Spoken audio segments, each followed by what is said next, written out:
So I wanted to give an update on the travel restrictions and things going on out in Thailand.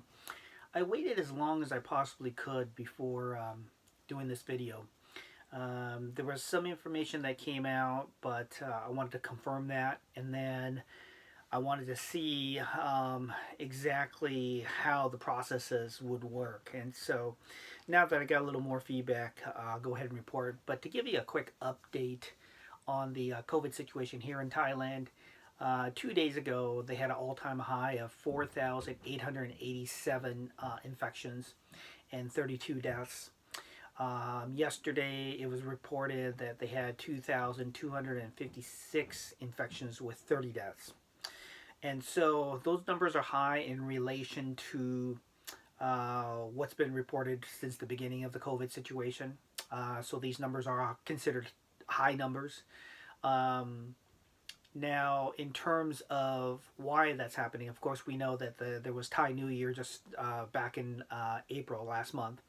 And then on top of that, they had the third wave that came through. So those are explanations of why those numbers are high. I'm not going to sit here today and talk to you about if these numbers are legit. I know within the percentile ranks of countries with COVID out of the 200 countries that they list, both Thailand and China have their numbers very low, and they're actually side by side in relation to that. I'm not going to get into if those numbers and reporting are correct or other things. With me being in Thailand quite often for work, it's a topic I'll stay out of. But let me give you the news that I can give you. Right now, there are plans being put in place and decisions already made to open up Thailand October 1st. That is definitive. Okay. Now, whether it happens and the decisions change, we never know. And especially with the COVID situation, everything being fluid, of course, this decision can be changed and may not move forward October 1st. But at least the plans are in place for October 1st opening. Now, a lot of this is hinging on the Phuket Sandbox program. So July the 1st, Phuket will open up to foreign tourists. Now, what basically it means that there's going to be no quarantine for foreigners traveling into Thailand, flying into Phuket, and that the vaccinated tourists will have an opportunity after 7 days. This is one thing I didn't know, and nobody had the information, so I had to ask. And I went ahead and asked my contact at the U.S. Commerce Department in Bangkok, and I asked another individual who has some relationships with the embassy, and basically confirmed too with the recent news from the Thai government TV station that yes, it's a 7-day period that they have to stay in Phuket. And basically, it's an aspect of them getting tourism off the ground in Phuket, have them spend some money. That'll be the hub. And so the plans are once you're flying into Phuket, once you've been there for 7 days, then you'll be allowed, as long as you've been vaccinated with no quarantine required, you'll be able to either stay in Phuket, go to Chiang Mai, go to Koh Samui, go to Krabi, or go to Pattaya Chonburi. So those are the areas, the provinces that you can go to with no mandatory quarantine, assuming you've already flown in. As you've flown in, you've shown that you were vaccinated, no COVID, and then you spent 7 days in Phuket. Now, if this program is successful, they have 4 other cities that will be allowed to expand this program. Bangkok, Phetchaburi, Phetchaburi, and Buriram. Those 4 other provinces will open up too, assuming that everything is successful. Now, Prayut this whole week has been promoting getting the country vaccinated. He's doing a big vaccination push. He's trying to convince and letting everybody know in Thailand, hey, the goal is 70% vaccination in order to reach herd immunity. Currently, right now, Thailand's under 10%. And they've had some supply chain issues in terms of getting vaccines into the country, which government officials have stated they've gone ahead and secured the purchases of other types of vaccines, and that they will get that situated.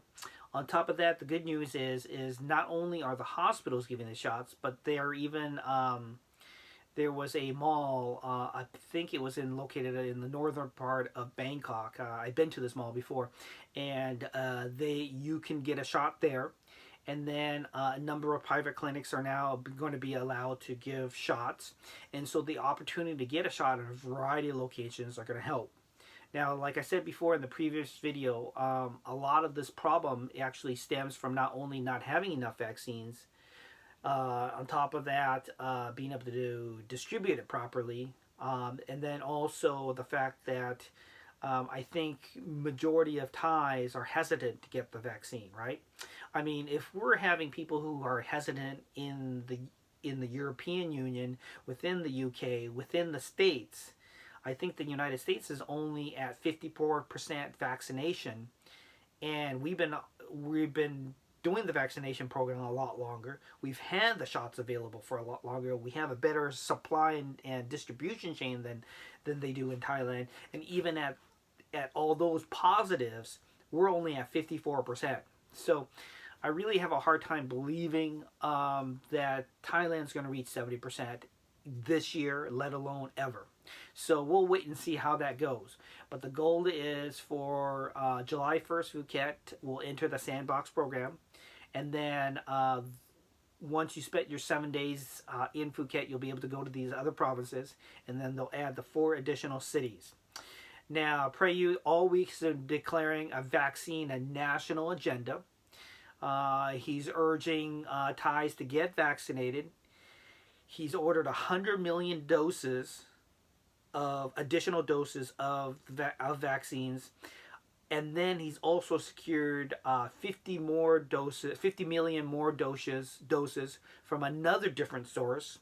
So he's trying to go ahead and get it from different vaccines from different sources into the country of Thailand. One of the big things is there's going to be a production hub. British-made AstraZeneca vaccine is going to be produced by the Siam Biocenter Pharmacy Company. And they'll start delivering vaccines from that location. And then on a regular basis moving forward down the road and beyond, is they want to have at least 6 million doses long-term available at all times for Thais. Okay? Now, let's talk about what this has been doing, especially in this third wave. A lot of places are in the red, deep red, and dark red. Many places are closed. Bars, clubs, many entertainment venues have all been shut down. The plan was 2 weeks is the minimum period of lockdown. I've talked to 2 friends who own restaurants and 1 friend who owns a bar.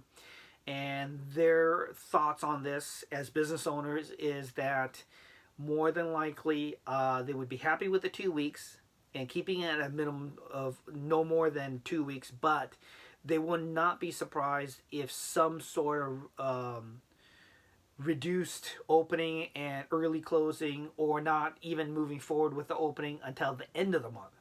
So they'll keep their fingers crossed, but they're not quite sure if they believe that by next week, when the 14 days are been completed, 14 days, when that's completed, that they're going to be able to open right back up. They think that maybe it's going to be an end of the month thing. So they're just hoping that they can at least some way open up partially, next week. But we'll wait and see for that.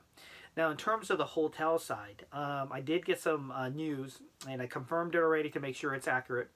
But currently, right now, they project that in Thailand, within the next 3 months or less, that 13% of all the hotels will close because they just can't keep up surviving with no occupancy or them being shut down.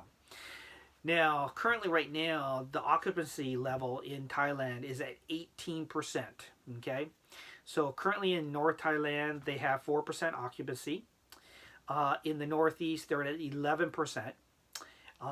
In the central part of Thailand, they're at about 19%.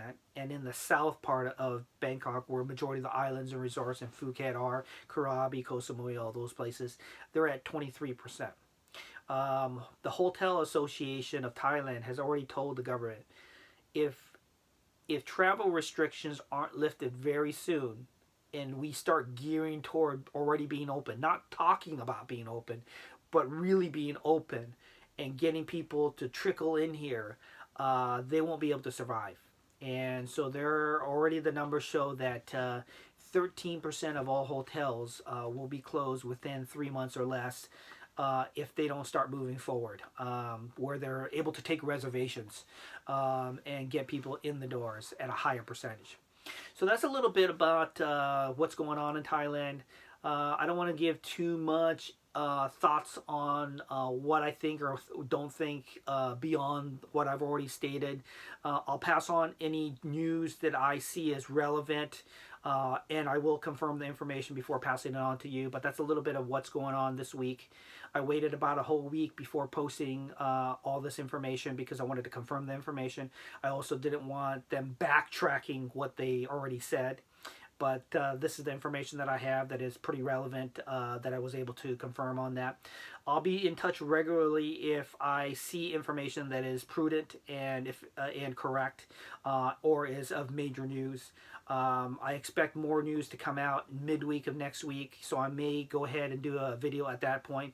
But whether or not it's major news or not, I'm not sure. So whether I do a short video, a long video, or just add a message down below here, giving you an update for the following week, I'll keep you posted. But take care, and I'll be in touch.